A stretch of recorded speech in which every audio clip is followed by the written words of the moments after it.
Alright, what's up everybody? Welcome back. Welcome back to the stream where we're working on our Barak Var Dwarves. This is for the April Painting Challenge, but also it's for the Dwarven Mountain Holds Battalion boxed set. And it is a great way to get back in touch with the part of the hobby that I think a lot of us have lost sight of, which is the enjoying the process and the predictable way of painting miniatures. Because a lot of these new kits that are coming out are really detailed, really beautifully sculpted, but I think over designed. It used to be in the hobby that we enjoyed picking up a box and bringing it home, and that was kind of what we focused on. And you could clip them out of the sprue, torsos, legs, arms, and heads, and you had a very predictable way of putting the pieces together. You didn't have to look and match the numbers to make sure your monopose miniatures went and came together correctly. You know what I mean? So the dwarves are a really refreshing palette cleanser for all of those, all of that strain and headache that I think we've been feeling by just really playing with the newer miniatures. Sorry, I'm looking at the settings on my dashboard as I'm talking. And with everything that's coming out so fast in the hobby, there are rare times when you get to sit back and enjoy the process of painting. A lot of it is the design, building the models, and then just really figuring out, because models cost so much now, they're so expensive, you don't want to mess it up, right? The potential of having a really nicely painted miniature or nicely painted army is always there until you start putting paint on the model. And then you're kind of stuck with your potential, and all of the limitless possibilities narrow into one result. So what I want to do is help you to get comfortable with finding your pathway to the finished product of what you're going to be painting, and to not worry about the paths not taken, to not stress out about color schemes. We're going to do this very simply by charting out our process, and that's why I'm doing these dwarves. I want to show you how I'm going with a batch painting assembly line approach, and how I'm going to be using that on all of the models in my Dwarven Mountain Holds Battalion box. The great thing about the Dwarven Mountain Holds Battalion box is you get 4 units of infantry. So you can really hone and practice your painting skills. And the fact that your dwarves are small compared to like a human-sized model, an orc-sized model, or like a chaos warrior-sized model, it means that you don't have as much to paint, so there's less to screw up, there's less pressure. And I think that's what we all need every now and again in this hobby. We want to feel less pressure because we don't want to feel like the money we invested into these miniatures is being wasted. So what I'll play is, it's WarbossTae up in this mode, and if you don't know who I am, I'm a YouTuber who's been painting and posting videos about Warhammer for some time now, and I want to get you, my goal in this whole endeavor of mine is to get you comfortable painting your miniatures, and hopefully to bring your skill up as high as possible. And through my YouTube career, I've been lucky enough to help out a lot of people, and to be one of the first painting channels that a lot of people see. And that is really an honor for me, because I know that the YouTube community has grown so much, and we have so many wonderful, super talented content creators out there making painting videos that far surpass my own. And I feel like my era, my golden age, if you think about the Dwarven golden age, it's like in the 2010s, when I really was happy with what I was doing, when I felt comfortable. And now I feel like the playing field is so big with all the different techniques and people coming out, like new techniques like slap chop and using oils and enamels. Like everyone's finding all these great ways to paint their miniatures, and meanwhile I'm just painting my dwarves old school, base coat, wash, highlight. So I want to show you how I'm batch painting and assembly line working on my dwarves, so that it will help you to think about how you paint, and maybe you can cut some of those extra steps out of your painting time. The main goal, I think, is we want to minimize our time at the table so that we can get to the finish line a lot faster with our painting, right? And so the way we do that is we cut out the extraneous steps, and we try to combine some steps if we can. So I'll show you how I do that. And hopefully by doing that, we cut time out of us having to sit and work, and then we get to the finished product a lot faster. Now, the way that I'm doing all of my miniatures, if I was not having to worry about an April painting challenge and I was just painting my Dwarven Mountain Holds battalion, the way I would do it would be to have all of my infantry in front of me. I think it would be 80, right, around 80 miniatures. And what I would do is have them grouped into their units, like the Thunderers here would be in one corner, then the Rangers, and then my Warriors with hand weapon shield, and my Warriors with double-handed weapons. And what I would do is go through every single miniature, and I would paint them up to this point. And let me show you what I'm talking about. After spray priming all my miniatures, I would find the common colors that are going to be copied and pasted over all of the miniatures, and those are the ones I would apply first, because even though your miniatures are going to have different weapons, they're going to have different accoutrements, they're going to have mostly a lot of the same equipment and armor, especially in these old armies where a lot of the infantry models were based on the same form, like the Ogre Kingdoms, for example. All of your Ogre Kingdoms models have the same like trousers and gut plate and naked upper body, right? That's the same thing with like the Night Goblins, most of the Orcs and Goblins, the Dwarves, of course, and like the Empire. Most armies had, in the old world, in Warhammer Fantasy, had a very standard body shape and body type with the same elements carried over across all of the infantry. Now, when they redid the dwarves before Warhammer Fantasy became Age of Sigmar, they created a lot of new silhouettes and new forms and figures, like the Ironbreakers, the Longbeards. They have more armor.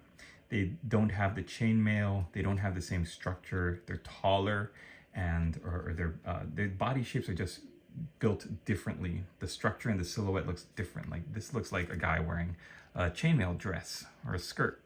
And a lot of the new guys look different. Another thing with the new miniatures, they don't have a lot of skin for the faces. So painting all of these faces on your dwarves is more of a old school Warhammer Fantasy thing. So basically, step one, identify which parts of your model, of all of your infantry models, can be copied and pasted.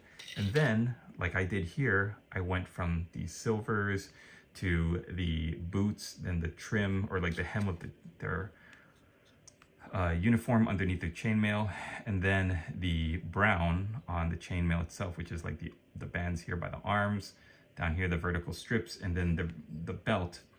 Every single one of your miniatures in the Dwarven army are going to have that. So I'm going to copy and paste every single guy. And what that's going to do is help me get into a rhythm that I'm not going to have to look all around my miniature and clean up mistakes, because all I'm doing is focusing on one color at a time. And if it spills over, if there's a little bleed over into a different area, then I'm gonna not even think about it. I'm just gonna continue working down the line, grinding all of one color on one element of the model out. So what I did lastly, before I had to cut the stream, was I put 3 colors together. After I did all the silver, I did the brown for these strips on the armor. I did the reddish brown, or the brownish red, for the hem. And I also did the Mournfang brown for the boots, as well as the Mournfang brown for these pouches. If I could find one. There we go. So a lot of them, you don't even have to build your doors with these. This is more of like a stylistic choice that I wanted to build my thunderers with all of the different little things that would hang off their belt, like these cartridges of gunpowder, these pouches, as well as the shields. So that's what my thunderers are all going to look like. I can easily identify them if I need to look for them in the box. All right, now after I've done painting all of the colors that are consistent across every single miniature in the army, what I would then do to give myself a little palette cleanser before I move on to the gold is I would look for the uniform colors. In this case, Barak Var. By this point in the painting process, my brain is starting to get a little bit fried, and I'm starting to look at my clock and think, you know, I don't know if I want to do this much longer.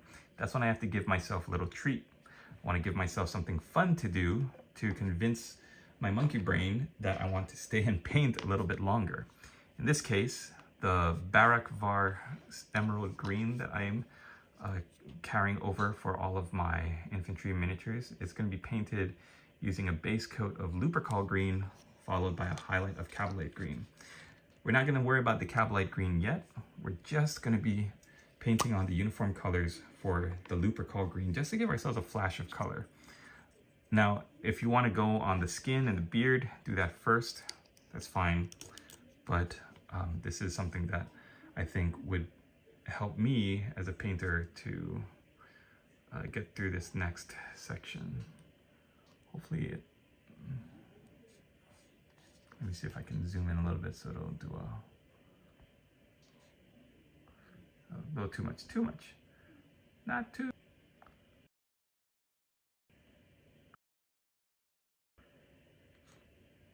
All right, that's okay, I guess. That's okay. So you also might have noticed, I mentioned this in the other stream, I always paint up, or I try to always paint up my command group first. This gives me a visual chance to work out the color scheme for the rest of my infantry, and it also helps me to create a focus point. This is like a rallying point for all of my painted miniatures to gather around. I want to get all of my unpainted miniatures to look as good as my command group. So that's why I always do them first, and then I move on to the rest.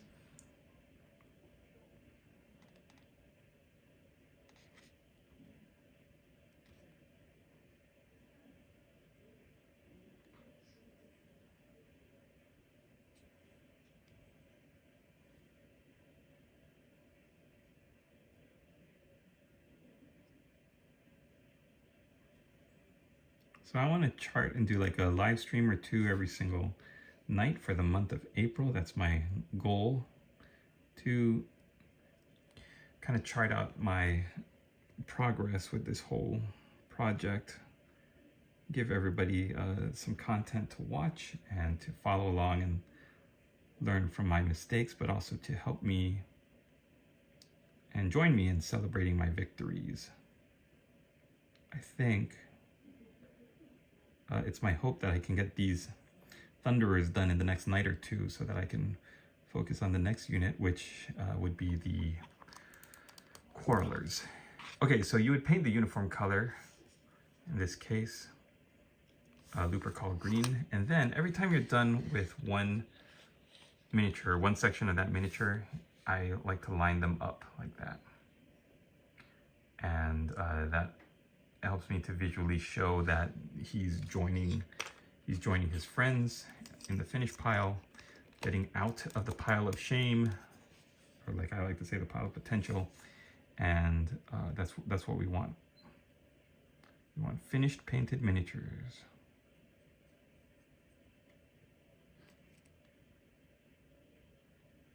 I hope you're all doing well out there. Please join me in the chat. Let me know what you're working on. It is a nice, quiet evening here where I am, so I'm able to get some work done. Of course, that could change at any second when my babies start screaming their heads off, at which point I would have to end the stream, no matter where I am, and run to the room to calm them down.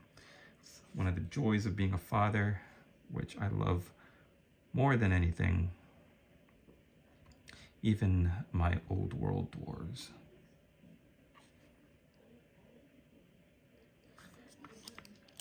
You're also going to notice too, when you're working on your batch painting, the first few colors, in this case the silver and all the browns that get carried over, is going to take, that part is going to take the longest.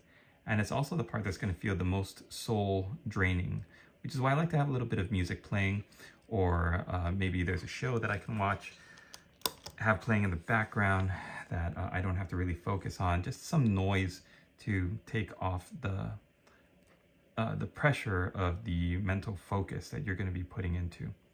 At some point while you're working, you're going to notice also that your brain is going to put you into a state of autopilot, hyper focus, where your hands are going to be moving independently of your brain actually telling you what to do, because you're going to be getting in the rhythm and the repetition.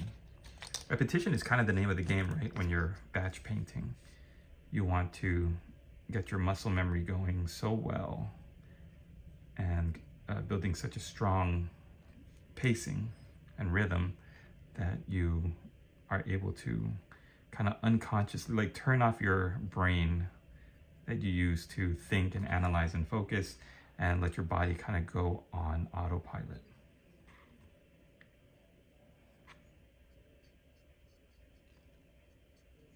Your eyes are going to immediately recognize what needs to be done, and your hands are going to like feel like they are directly connected to your eyes. I mean, it sounds so strange, but like, you're not going to have to think and dictate where the paint's going to go, or how you're going to paint it, or how thick it has to be. At some point while you're working, everything just comes together.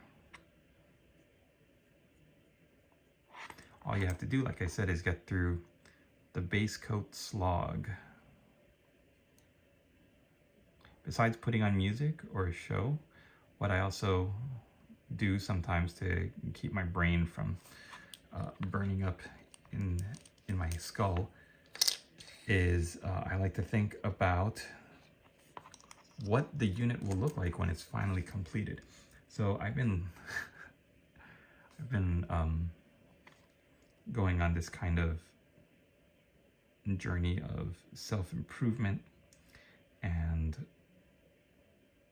one of the things I've been looking at is not art, it's not really an art, but the phenomena of manifesting, imagining something and manifesting the finished result, even if you don't have it, and how manifesting is supposed to have that good fortune and have that thing that you want appear in your life, almost as if by magic. So an example of that is, I'm not going to talk about like money or love or like the big ones, but this April painting challenge that I'm doing, I want to paint up an entire Dwarven battalion, and I have like not that much time to do it. I'm working on 3 or 4 other commissions. I'm doing a lot in my own personal family life. So sitting down to paint at the table like this is very rare for me. And this year I'm doing a lot more live streaming than I've ever done, because I'm using it as a way of keeping track of my progress, but also trying to see if I can produce consistent, what I call dad hammer content, which is not overly edited or stylized, crazy, quick, choppy with the quick cuts, and I don't want to say unedited, but like very laid back, like how Warhammer videos used to be in the 2010s. Very chilled out and unscripted, and like a very, you know, a guy sitting at a table or a girl sitting at a table and painting miniatures and talking about what they're doing.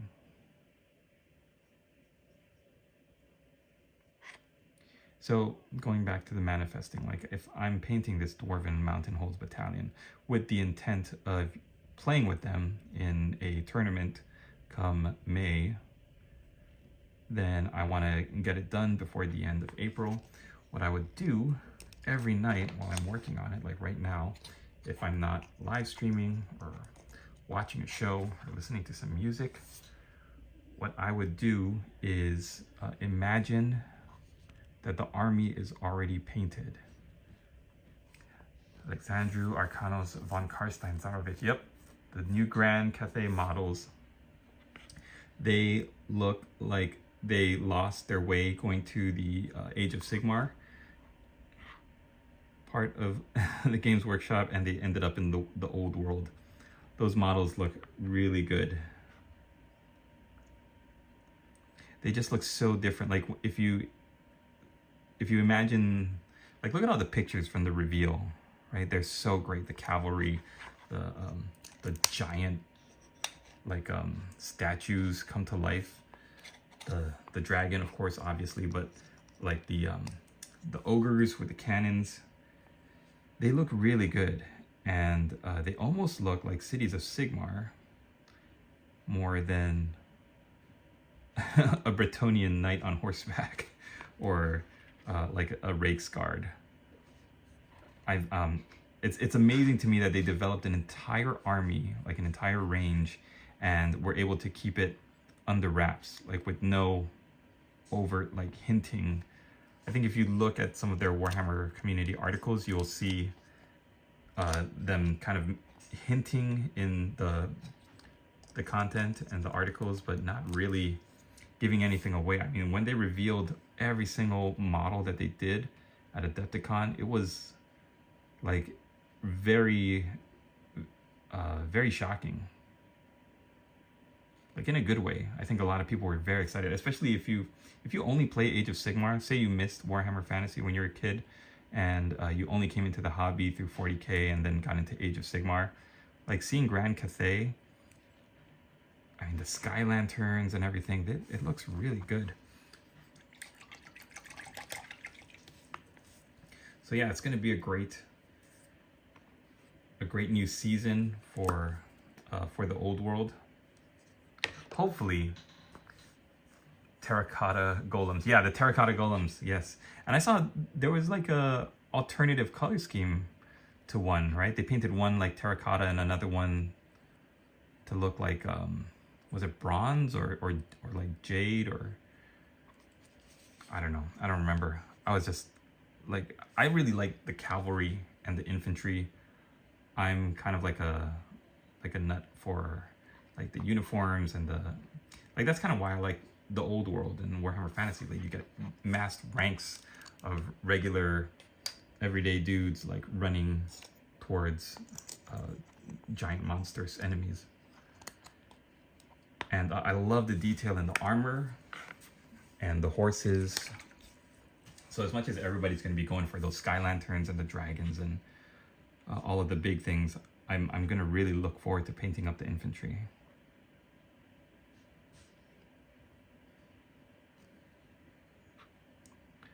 But yeah, it's funny when you look at those models and you can't really compare, right? Because even when the Vampire Count models were coming out and all of the things in Warhammer Fantasy right around the end times, like the Glotkin, or when they're going big with the monsters in 8th and 9th edition, like the Arachnarok Spider and the big golem, the Sphinx thing for the Tomb Kings. Like it's hard to imagine these dwarves or like an Empire state trooper like standing up against them, or like you even look at the models for the Dark Elves that were so out of date and just needed updating, and they never got the love. They never were able to really prove how successful they could be. They didn't make the transition to Age of Sigmar like the Skaven.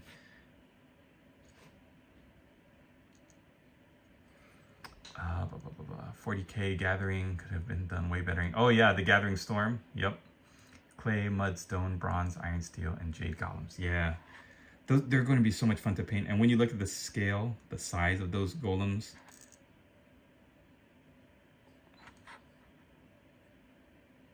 I like that they're going for like the big big monstrous miniatures again. I think the Stormcast Eternals had the dragons, and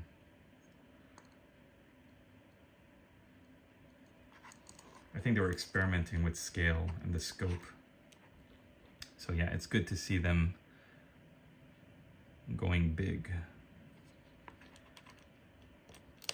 All right, so going back to my batch painting theory, my philosophy on batch painting again.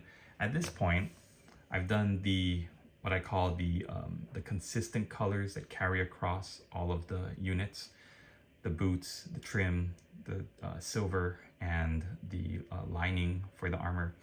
I did the uniform colors, and that really makes me feel good, doing the uniform colors for the dwarves, and then doing, I think the next step would be the beards and the hair, because that's what makes them stand out, and that's what makes you look at your miniatures and be like proud of the progress at the table. My hope is that Abarash will show up. Yeah, they need to have not made vampire counts a legacy army or a legends army. And I mean, there's so many people that loved vampire counts and collecting them, and for them not to have a big release is kind of sad. Okay, so at this point, you've done the consistency colors, you've done the uniform. While that base color for the uniform is drying, the highlight color would be Cabalite green, but we don't have to add that now. We could put that on anytime. You either can go with beards and skin, or you can go with the gold trim and the gold details. So we're going to be choosing to go with the gold later, because that can be put in anytime, and that's not going to create too much of a visual difference. But the beards and the hair, and then the skin by extension, is going to look a lot better. So for the skin, we're going to be using Bugman's Glow and Cadian Flesh Tone, and then we're going to be mixing those together 1-to-1 on our wet palette. And then for the hair, we want a bit of a visual difference between the different hair and the beard colors. They're not all going to have reddish red beards or white or brown. So what we're going to do is we're going to choose a mixture of base colors: Steel Legion Drab, Mornfang Brown. Let's do Dryad Bark, so we have a nice dark brown. Here, we'll only keep the colors that we want to work with. And then we'll do some gray beards as well.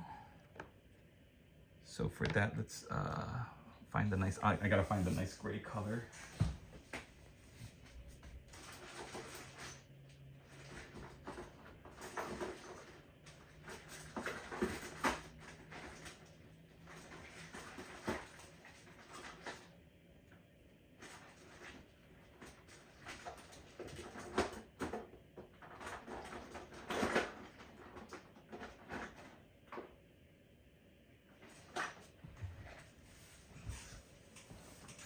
I'm going to start with Dawnstone. Dwarven beards: red, black, copper, bronze, blonde, gold. Yep, gray and white is best for the long beards being veterans. Oh, baby's crying. We're going to end the stream, and we'll come back when there's